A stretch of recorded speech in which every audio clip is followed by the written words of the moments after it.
Hello, hello. Welcome, everybody.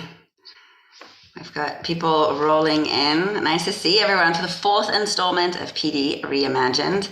I am coming to you live from New Zealand, of all places, the other side of the world, hence my background. But I'm very, very excited to see you guys. So today, it's going to follow the same format as normal. So last summit, we talked about the power of music to connect us. We had James Fount Leroy join us, which was so fun and exciting. We obviously explored connection, what it means to belong, how to effectively collaborate, and how music can be used as a tool in our everyday lives. So I hope you guys found that helpful. If anyone has any suggestions for music to add to that playlist that we shared, or maybe other playlists that you guys like for calming, for example, please do just reach out on Slack or on the comments here. We'd love to add any other songs that you guys had. This month, we're going to be talking about leadership. Specifically, we're going to talk about what it means to be a leader, how to lead even when things get chaotic, why relationships are so important, and how to deal with criticism and opposition, and how a growth mindset can be a superpower. I found these two quotes. I just couldn't decide between them, so I'm going to share both of them with you. The first one is by John Quincy Adams, and it's, "If your actions inspire others to dream more, learn more, do more, and become more, then you are a leader." And the second one that I love so much is by Brené Brown, which was, "There will be times when standing alone feels too hard, too scary, and you'll doubt our ability to make our way through the uncertainty. Someone somewhere will say, 'Don't do it. You don't have what it takes to survive the wilderness.' This is when you reach deep into your heart and remind yourself, 'I am the wilderness.'" And I love that quote because it's just so empowering. So if anyone else has any really inspiring quotes that they want to share, please just drop them into the comments, and we're going to collect those and share those back too. But we always love getting some really inspirational quotes. Thank you guys also for the many commitments. We got the most amount of commitments this month that we've ever had. So thank you so much. Really appreciate it. And it's really great for the entire community to get also the share backs that are practical in the classroom. What to expect this summit? We are about to introduce our special guests, and obviously we're going to hear from them for about 30 to 40 minutes. I'm trying to talk less so we hear more from our guest. Then we're going to explore the themes that we talked about, have some Q&A, and then, as always, we'll go into our breakouts for a few minutes, share one big aha moment that we had, and then collectively come up with one strategy that's helpful for you. Again, make it for you, ideally not for your students. We really want to have the focus on you. And then we're going to share that back for everybody. Before we do that, though, I wanted to put out two really quick polls. So, Andy, can we release the first poll on leadership? I want to know from you, how many of you consider yourself a leader at your school? As those come trickling in. 70% of you said yes, you do find yourself, you consider yourself a leader, or 64% now said you consider yourself a leader, and 36% of you said you are not a leader, you don't consider yourself a leader. So I would argue, actually, it's interesting, even though there's lots of different types of leadership, there's the formal leadership, formal roles of leadership, but as a teacher, you are definitely leading in your classroom, and there's always opportunities to lead.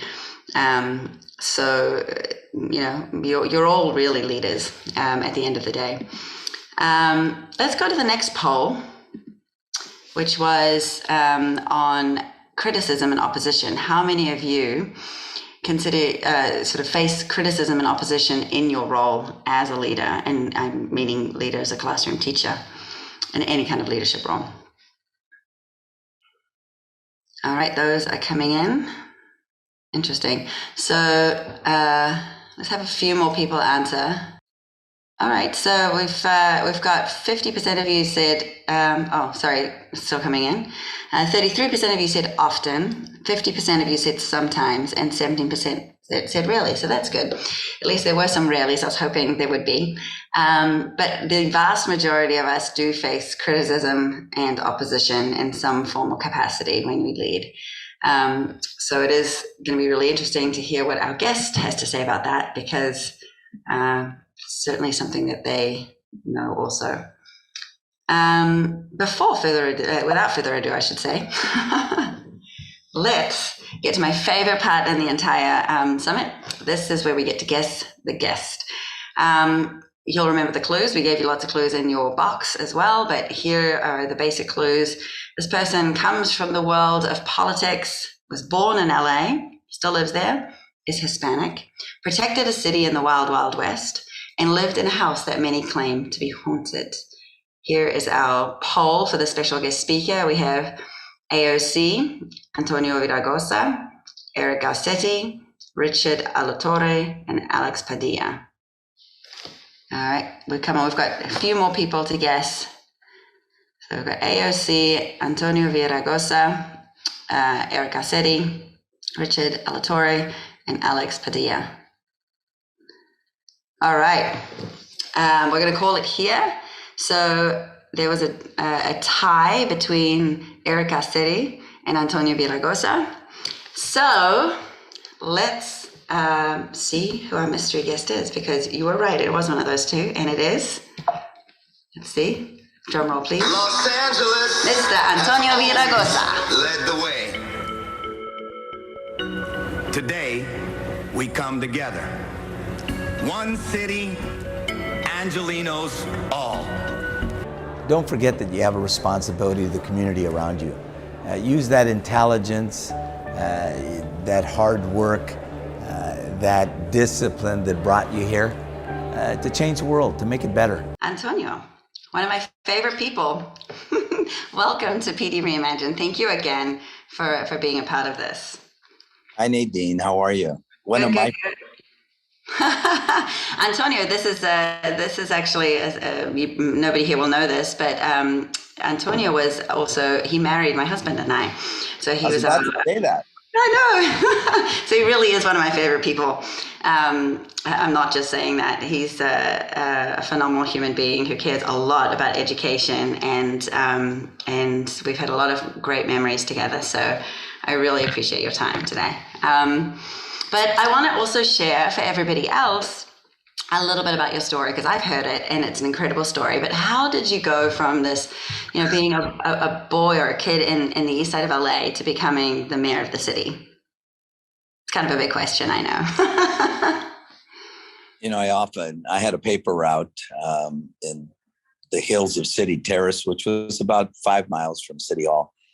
And I could see City Hall, and in that speech, that inaugural speech that you gave a brief clip of, I said, I was just a short distance away, but what a long distance and journey to City Hall. I never in my wildest imaginations growing up on the east side of Los Angeles, a community of immigrants. It had been a Jewish community, a Latino, a Mexican community, and also a Japanese American. And we lived side by side. And I never thought in my wildest imagination that I'd ever end up in City Hall, but City Hall I ended up in. So when was it that you realized that you wanted to go into politics? I got involved as a young boy at 15 years old with the farm worker boycott. I never worked in the fields. I didn't live in an immigrant household. I'm a third generation American of Mexican heritage. But I just felt for these people who put the food on our table, and got involved as a student in the Black Student Union and the United Mexican American Students. Throughout my time, I got involved in immigrant rights as a community leader, a labor leader. And it wasn't until maybe for a decade, people had asked me to think about running from around 1985 or so. And I didn't run until about a decade later in 1994. I think I think I realized that I was always advocating for something, usually for the common good, for people who maybe had been locked out. And I realized I could do something from inside. Mm-hmm. So what was school like for you then? I mean, you were 15 already when you started getting involved in the boycotts and so forth, but like what was school like for you? I the ninth grade, I was a good student. I played football, C football and C track, and was on the city council. I was on the student council, but I had a big operation in the summer after ninth grade. A tumor in the spine. I kind of lost interest in school for a bit. I couldn't play football or run track anymore, and over time, I was involved, led the walkouts at my high school, Catholic high school. And the next year I got thrown out for fighting and for leading the walkouts, frankly. Wow. So you're And, passionate. Even at that age, you are very passionate.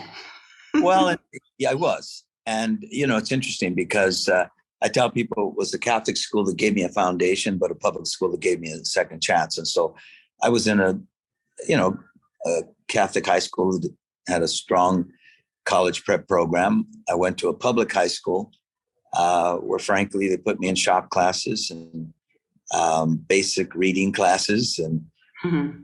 I ended up dropping out after a semester. But I had a great teacher, and that's why I wanted to come on your show today, because his name was Herman Katz. And Tell me about that. I've talked about him my entire life, and I have because Herman and my mom were both really big advocates for education and saw something in me and inspired me to come back to school. And I went, after dropping out, I went to school in the daytime and 4 evenings a week for a year, and graduated on time with a very poor grade point average because I had dropped out and the incompletes turned into failures. Wow. Have you ever seen him again? Oh, I saw him many times. I was very close to him when I was, as you know, I was elected to the assembly in 1994. I was majority whip that year, majority leader 2 years later, speaker of the assembly after that.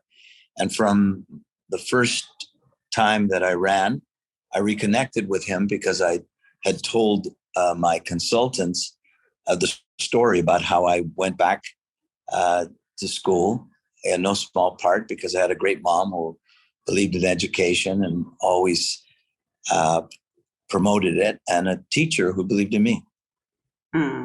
Before you did, maybe. That's awesome. Not maybe, before I did. In fact, Yeah, I remember when I had dropped out once, my mother said to me I'd gotten in a fight that night, this night, and come home, and she thought I'd been stabbed or something. And she started to cry in the morning because she saw a bandage on my right arm, and it was another tattoo at the time. And she started to cry, and she said, "You don't believe in you, but I believe in you. You're destined for greatness, and you don't even know it." I laughed at the time, and I obviously never achieved that greatness, but I did end up graduating from high school and going to college and, doing a few things in my life. Yeah, I think you're being humble. I think you've achieved lots of greatness. I think, being the mayor of a city like LA is no small feat. I mean, I liken it a little bit to, New Zealand is 6 million people. Being the prime minister of New Zealand is kind of like being the mayor of, Santa Monica in some ways, because it's like, such a much smaller population. LA is a huge population. So I think you've achieved great things. Well, I shared that because, again, I had dropped out. Mm-hmm. I was getting in trouble. Mm-hmm. The drug culture, if you remember, and I was immersed in it. And this is a woman that took a look at me and said, "I believe in you." And that was a very powerful, not at the time, but I've always remembered it. Mm. And the same with Herman. Herman Herman saw that I was in a basic reading class and he challenged me to take a test. He said, "You're probably not going to do very well," and he knew that would inspire me. And then he put me in a power reading class and encouraged me to take the SAT and encouraged me to go to college. That's amazing. I think there is such a fine line between, having kids or having people believe in their own sort of potential, and that they do have choices, because we're all, just a few decisions away from the same sort of, different fate. So, but there for the grace of God go I. exactly. So, what was, I guess, I don't know, when you talk about the boycotts and things like that, you've often kind of been known for protecting, I shouldn't say the little guy, but protecting, the folks that really need protecting, throughout your career, but also before that. Where did that come from? My mother raised us with a sense of right and wrong and justice. She raised us to be proud Americans, to be grateful that the country had accepted my grandpa when he got here, but also to be proud of our heritage. And you're right, I didn't grow up in an immigrant environment. I mean, maybe the neighborhood, but not in my own home. But I just always felt like, I needed to speak up for people that didn't have a strong voice. And I've had that since I was, this sense of justice that I think my mother inculcated in all of her kids, frankly. Do you think that makes it easier then when you have criticism? Does that make it easier to deal with that because it's sort of you're protecting someone other than just yourself?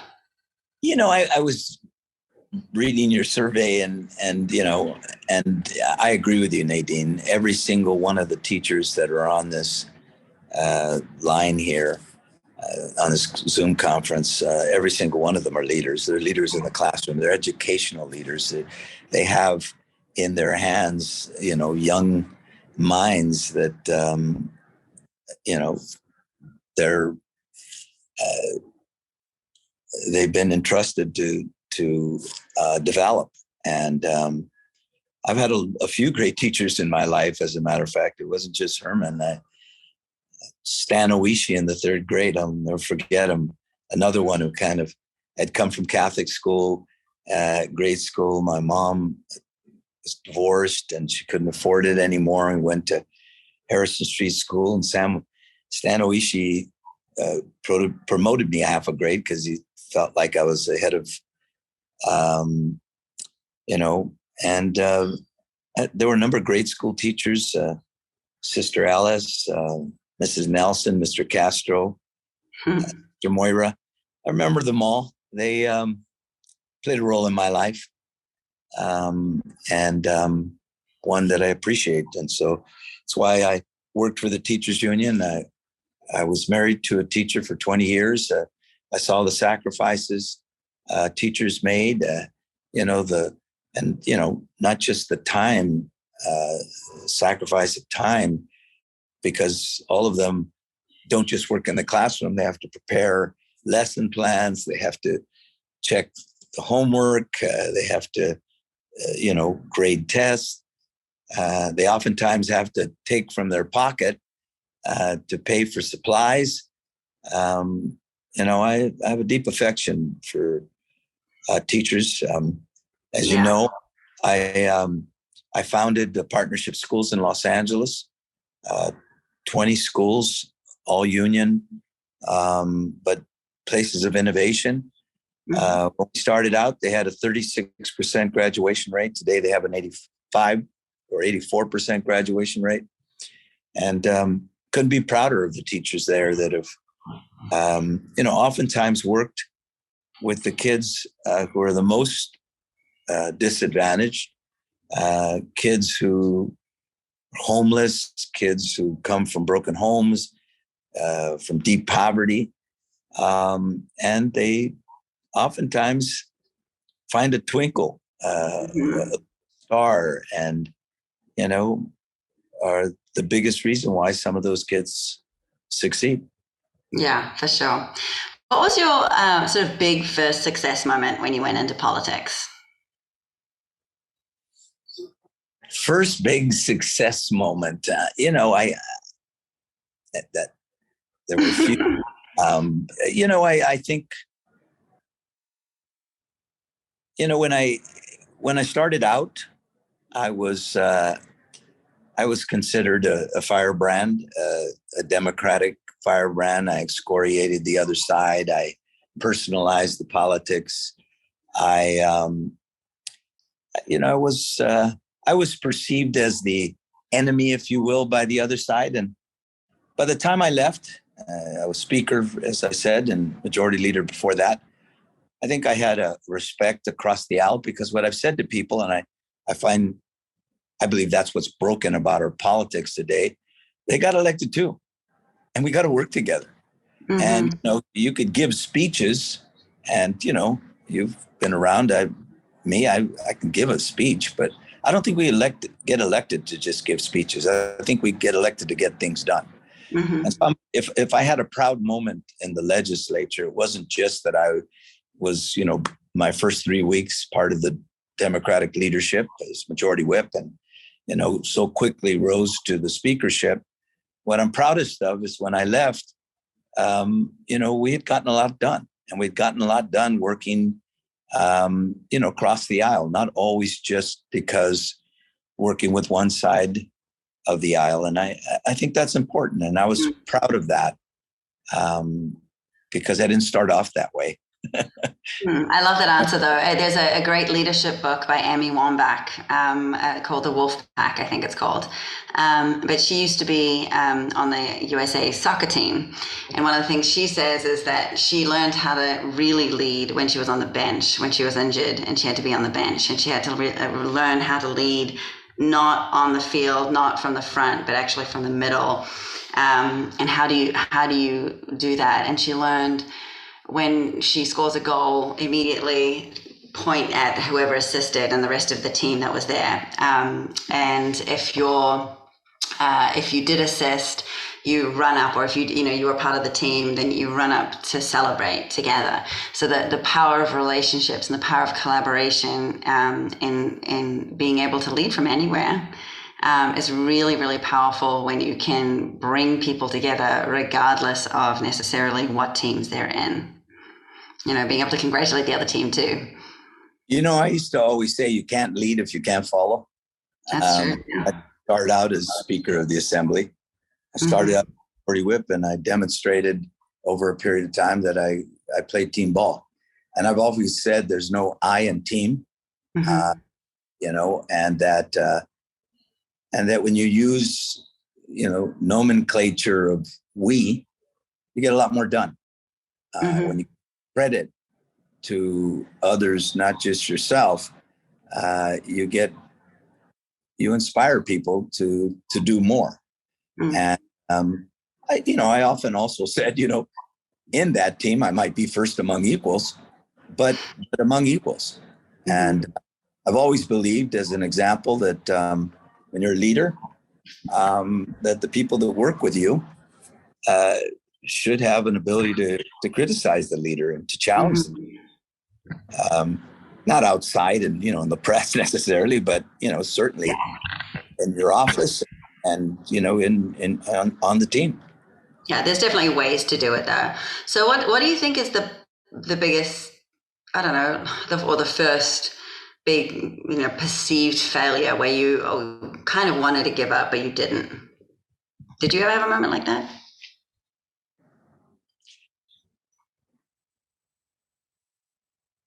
I'm not sure I've ever had a moment like that. I think what people say about me, and as you know, I lost the first mayor's race, and nobody thought I could 4 years later come back to beat the guy that beat me, because he was now the mayor. And, but you did. And when I went around the room, some 16 people, all friends and allies and supporters, and asked them if they thought I should run, to the person, including my ex-wife, everyone said, wait, you'll be mayor in 4 years. And I said, no, I'm going to run. I did, and I won. And I've never been one to stay on the ground. If there's been something about my life, it's that, as I said, I grew up in a home of domestic violence and alcoholism, and I swore that I would never be my father, that I would break the cycle. I've often told my son that thank him for giving me the father-son relationship I never had. When I, dropped out of high school and, was at a low moment, and immersed, as I said, in the drug culture, lost in a world of confusion, I went back and I graduated with a very low GPA. I think it was a 1.4 or something, but I went back and I graduated on time. And the next year I got a 3.6 at community college and 42 transferable units and went to UCLA. And then, so I've never been one to stay on the ground. In fact, once a reporter once said we were at a restaurant with a mural, and I think it was Hearns or somebody, and he had just gotten hit, and you can't tell if he's going down or coming up, or I'm sorry, the guy's punching at him, and you can't tell if he's going up or falling down or coming up. And the reporter said something, you got beat last time. You were on the floor. And he said, look at that, just like that mural. And I said, I don't see him on the floor. I see him getting up, and something to that effect. And I've not been one to stay on the floor. Did you, to me, it's kind of interesting. I see that a little bit like I don't know, it takes an enormous growth mindset in order to keep getting up and not expecting perfection, but understanding that it's going to be require effort, and that it's not always going to be perfect. It might be a lower GPA than you expected, but it's progress, right? And you're developing towards something. And if you're working hard enough at it and you keep going with that persistence and you're passionate about it, that to me is what a growth mindset is all about. So do you ever think about it like that? Were you like conscious of that, or did you think that was normal just to get back up? I think it was normal just to get back up. I grew up in a really tough neighborhood, and I was, kind of always fighting. And I just always believed you keep on going, you don't give up. And in fact, in the house, there's a couple of places, I think, on my desk and also in the kitchen, where it says never, never give up. Yeah. And I never have given up. Yeah. So I think early on you were very much a fighter, but later in your career, you seemed less of a fighter and more of a collaborator. You still fight for things, but in a different way. Is that fair? Yeah. It's interesting. I think what happened, and was criticized for that, by the way, by some of my friends. But I think what happens over time, and particularly when you're a chief executive, I was, there was a difference between being speaker. I did give more speeches on the floor of the legislature, and I became more bipartisan as I left. But once I became mayor, I realized, the buck stops with you. A legislator passes legislation and then someone else has to implement it. The mayor, a governor, the president actually has to do something with it. And as you said, and I don't agree, LA is the prime minister of New Zealand, a big darn job. It is a big job too. I'm just saying it's also a big job to be. I wasn't belittling her at all. Right. But LA, a city of 4 million people, a metropolitan area of 18, and I think that's what you were speaking to. And over time, I realized, people don't elect you to be an ideologue. I kept my principles, and I'm a very progressive guy to this day, but I'm also a practical one. And I actually said that in the inaugural speech. I said, I called myself a practical progressive. People expect you to get things done. And I understood that. And, I'll rattle off 4 things that we did. I got involved in our schools, and we took us from 1 out of 3 failing schools to 1 out of 10, from a 44% graduation rate to a 72%. I took on a subset of schools, took them from a 36% to a 72. They're now at 84 or 5, as I said. We built more light rail than anybody in the United States of America, maybe the world, 4 of them, 3 light rail lines and 1 busway that carried as many people as the light rail lines. Dropped crime 49% to 1950 levels, homicides to 45%, and the number 1 American city in reducing carbon emissions, number 5 in the world. We weren't perfect, and we also weren't ideologues. We worked with what we had. We pushed the envelope wherever we could, but we weren't afraid to compromise.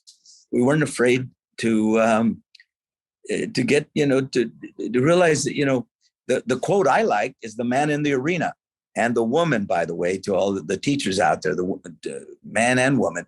Teddy Roosevelt called it the man, but it's the woman in the arena. I'm a big believer. Everybody can Monday morning quarterback and criticize you for what you haven't done or have done. But in the end, you got to look at the man or woman in the mirror.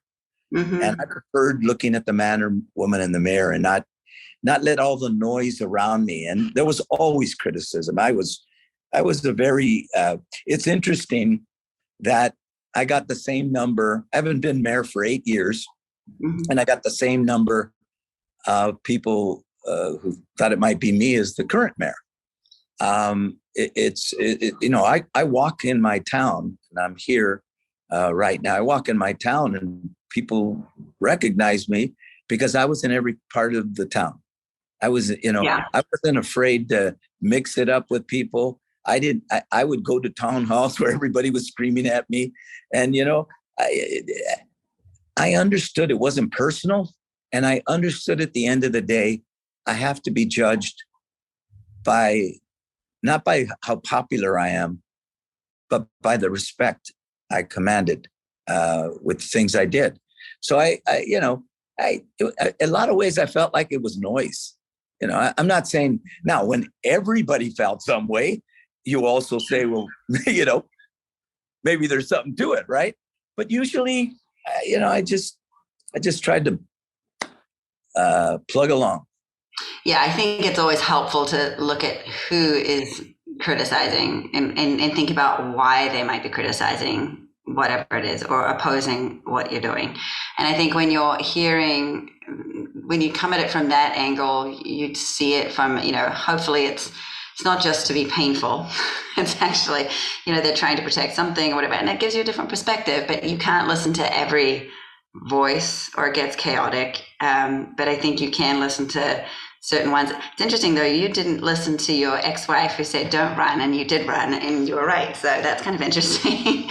But she was one of 16. She was one of 16. And every one of them, let me just say this. Every one of them didn't want me to run, not because they didn't believe in me. Because by the way, after I told them that I was going to run, I then asked, which one of you are with me? Every single one said, the reason why they said no was I had lost before and they didn't want me to lose again.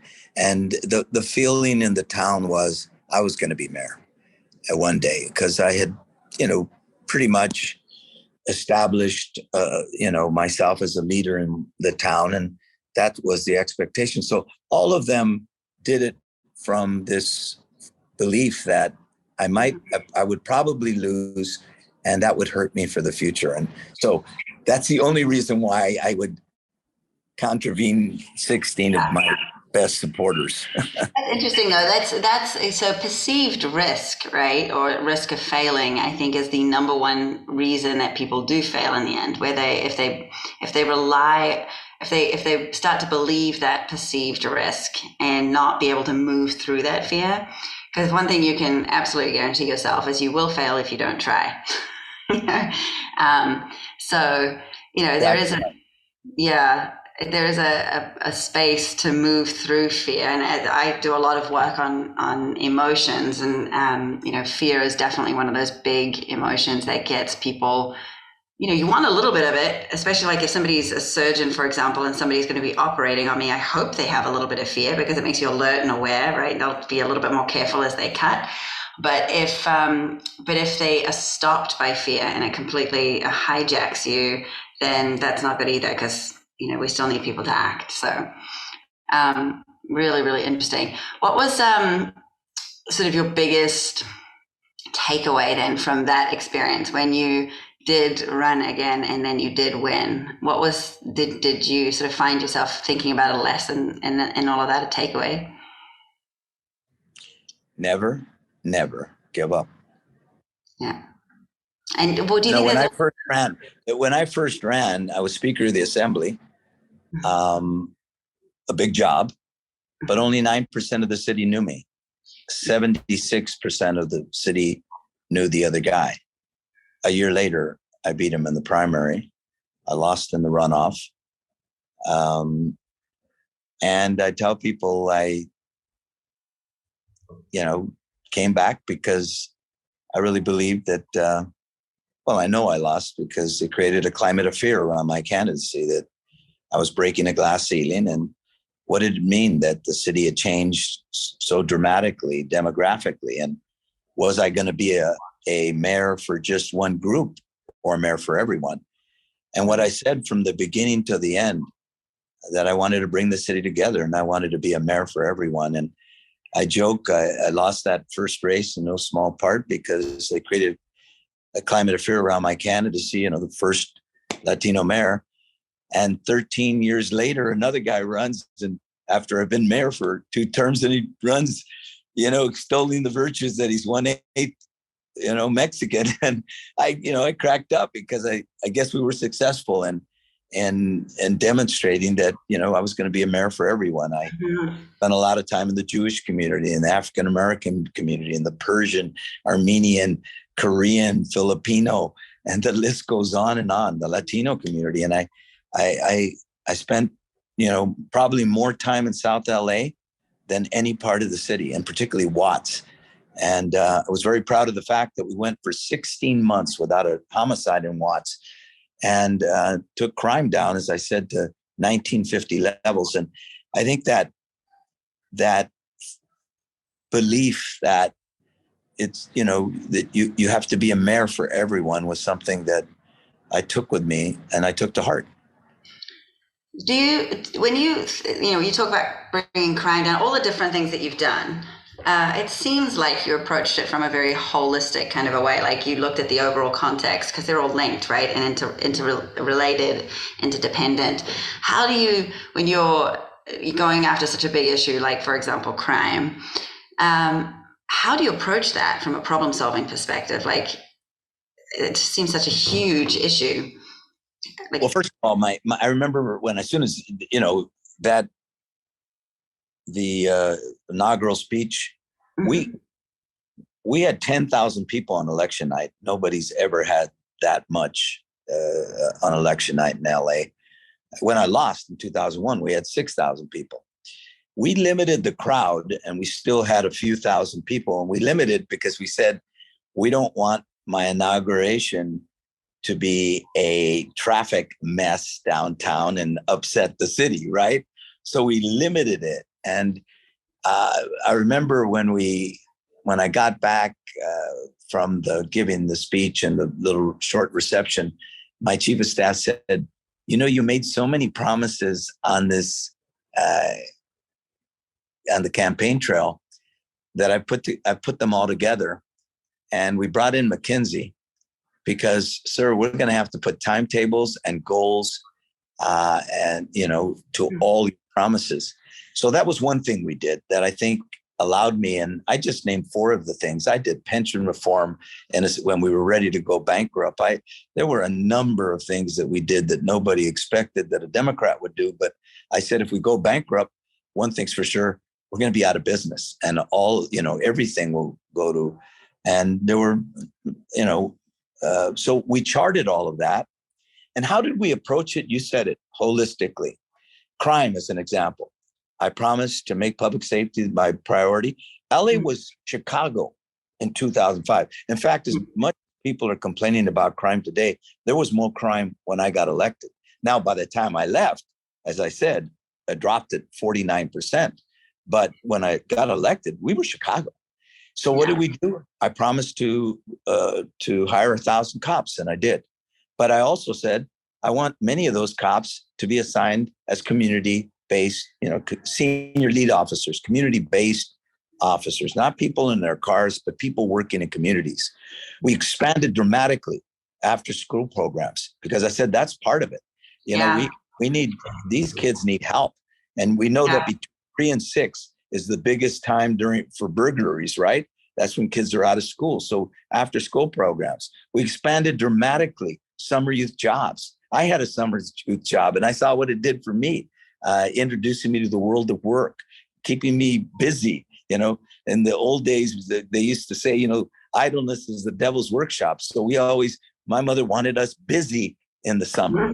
And then we did intervention programs, prevention programs, summer night lights, where we identified 34 parks. So we did we approached it from a holistic, a broad way, not just more police officers. And the other thing I said was, nobody's above the law, not a politician, not a priest, and not a police officer. And we held people accountable. So we approached everything that way. I said we built 3 light rail lines and 1 busway. Well, we didn't just build light rail lines to move people. We also created zoning changes so that we could incentivize building housing around transit stations so people use transit more. We did a number of things like that with everything we approached. And again, I was lucky. I've always said to my staff, I had the best and the brightest. I had people, Obama hired 3 deputy mayors and made them assistant U.S. secretaries. 1 deputy mayor became the chair of the Environmental Quality Council, which is a subsecretary level. I had really bright, talented people, and I let them lead. And when they made mistakes, I didn't throw them under the bus. I took responsibility. And so I had inspired people. And I'd always say, I'm not the smartest guy in this room. I think being the smartest person sometimes is overrated, but I am here, and I will mention one of you and to arrive at that decision. So I think it's really important that leaders have strong people around them, talented people around them, and that you create an environment where they're able to lead without fear of failure, that if they fail somehow, you're going to fire them. That's key. I think what I just heard you say was basically, yes, you want to find strong people, but you also want to foster them and protect them from there. You're taking on some of that risk yourself in order to empower them to really get innovative and get creative with things and lead in their own right. What I used to say to them, I wasn't a good baseball. I wasn't a good athlete at all, but when I played a little baseball, I'd always say, whenever you go up to bat, that all you need is a single, home run, and never be afraid to swing for the fences, to swing for home run. I swung for home runs, and sometimes, I struck out. But I think because I was willing to swing for the fences and I never give up, we were able to do a whole lot. And maybe why, I walk down the street and some people still think I'm mayor. Well, I've seen people, completely be awestruck and not be able to speak when they meet you. So that's very interesting. What do you think then makes a good leader? What do you think is like the definition or the example of a great leader? I think a great leader surrounds themselves by great people, talented people. And I think if we were successful, it's because my people knew that I had their back, that if they worked hard and they're creative and diligent, that we could do great things. And, as I said, my folks went to Obama, they went to Jerry Brown, they went to Hillary Clinton, they went to Cuomo, they went to presidential candidates. They became judges and superior and Court of Appeal judges, and they running big organizations. I used to call them, I have a really bad case of ADD and I can't remember anybody's name. And so I'd call everybody mijo and mija, which is little one and, little male, little female. It's a term of endearment. But I'll tell you, they knew that I appreciated their talents and if they had a great idea, I wouldn't be afraid to, swing for the fences with it. Mm-hmm. That's so awesome. That's something that I think leaders have to surround themselves by really great people. I think the other thing is, as I said, you can't be afraid to swing for the fences. I think you have to have,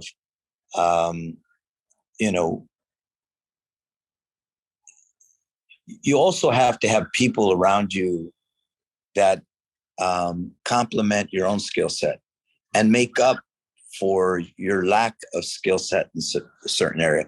So as an example, my chief of staff was very detail oriented and made sure the trains ran on time. Mm-hmm. I was the one that would come up with the ideas, but all of them would make it happen, frankly. And and I would stay in there and not give up. Mm-hmm. We used to always say, we have a first, a second, what's it called when you say,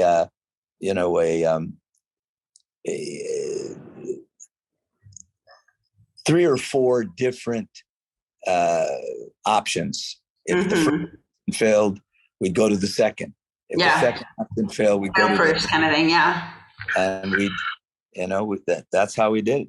I'm hearing you talk a lot about sort of the power of relationships and the power of collaboration and the power of, finding the best in people and leveraging it, like so that it's a win-win for everybody. So I think that's a big important takeaway for me. That was like, this concept of, nobody can achieve success by themselves. And it's really wherever you're leading from, whether it's even just having a buddy who's another teacher in the school, being able to have that person in a staff meeting so that you can, start to have a bit of another voice that also hears you and supports you. And it's a more powerful way to be heard, for sure, I think. One more thing I wanted to touch on is this, you've obviously been in this very high stakes sort of job for a while. How do you take care of yourself when things get stressful and chaotic? What are some things that you do to bring the stress levels down? I can honestly say I never felt the stress. Mm-hmm. I said to somebody I could see where people would, but I just loved my job. Mm-hmm. I loved public service. I believe in public servants. I believe in our democracy. And now I've looked at my photos. I went not so long ago, maybe 4 or 5 years ago, I went to my to the legislature and I saw a picture of myself when I was speaker. And someone asked me, who was around 45, they said, "How old were you here?" And I said, "I was 44. And they said, 44? You look like you were 26. And back then, when I would say I'm a grandfather, people would go, and today I say I'm a great grandfather, and I am. And people just, oh, okay. So I see the stress on my face. I see the difference over the last 20 years. I definitely see it. But I didn't feel it. I can't tell you that I felt it. I loved my job. Yeah, but even personally, right? Because I think it all melds. Like, I love my job too, for sure. But I think there's definitely moments where even just personal things, or like you're just trying to get something done, and you get sort of, I don't know, maybe you don't. There are moments definitely with, I've got a lot of things going on, and I can feel myself getting a little bit more anxious or stressed. And for me, I do things like, I listen to music, I go for a walk or a run, do some yoga or things like that. I think breath, really helps. But you did a little bit of yoga for a while, I remember. And well, what I was about to say, so I didn't feel the stress. I should have finished that. I didn't feel the stress, but I see it. Looking back, the way I've aged in the last 20 years, I definitely see the stress. Back then, for 20 years or so, until I met a friend that or used to know very well, I slept 3.5 hours a day, and I did nap. And then I slept maybe 4.5 an hour more back then, toward the end of my mayoralty. I'm now, I sleep a solid 6 because I've read enough that when you don't sleep, you're cutting into what you otherwise would have lived to. So I think sleep is one. I've always had good diet, but as you know, I like red wine and maybe a little too much of it, but I've always had a good diet, and I've always exercised. I've done some yoga, but very little. What I used to do was Pilates, if you remember. That's Pilates, that's what it was. I used to do a lot of Pilates. I do hiking, and I still work out. I'm in the gym in my house at 5 or 5:30 in the morning. So I do sleep better. I eat like I used to. I exercise like I always have. I want to do something else, and I really encourage that for your teachers, because everybody that does it just praises it, and that's meditation. I think meditation is really important. I mean, I see what it's done to so many people that I'm going to start meditating. That's great. It's tough for me because I have ADD, my brain's always like working, but I'm going to try it. Yeah, I totally, I hear you. I love meditation. I do meditation every day. But I'm also a little bit ADHD.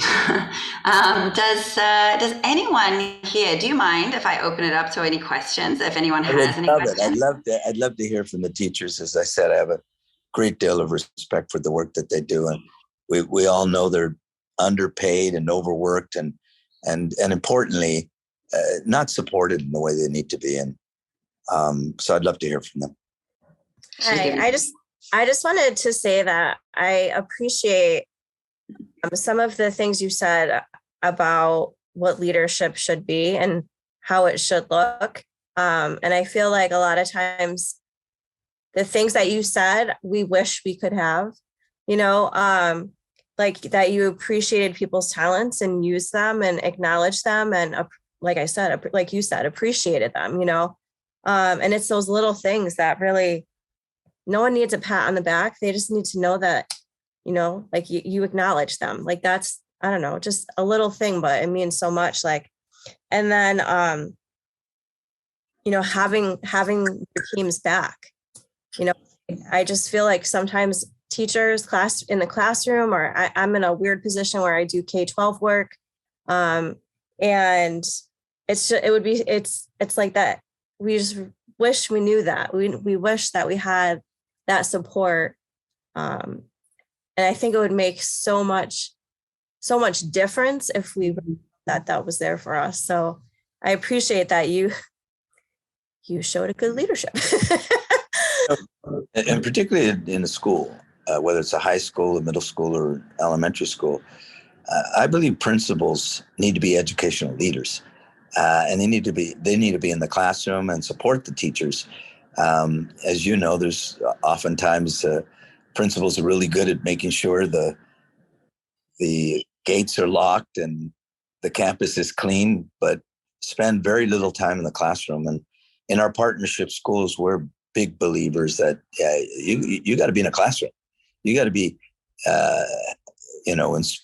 supporting, inspiring, assisting your teachers to be more successful. And I think you're right. Acknowledgement and a little praise once in a while goes a long way. And as I said, I have a great deal of respect for the work that you all do, and appreciate just how difficult it's been over the last 2 years, particularly. Yeah, I think it's there's a lot of people I think who don't have that have that support in their everyday lives. And I do think that there are some educational leaders too who are also overwhelmed and struggling, and so I think the more that we can also, it's like the more you can give it, often the other way, sometimes it also comes back.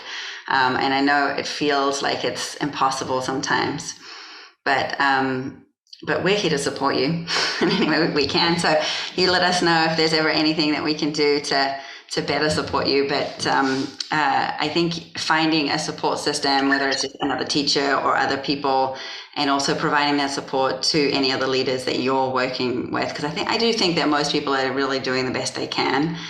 I think it's just a really hard time right now where people feel overwhelmed. So does anybody else have a question?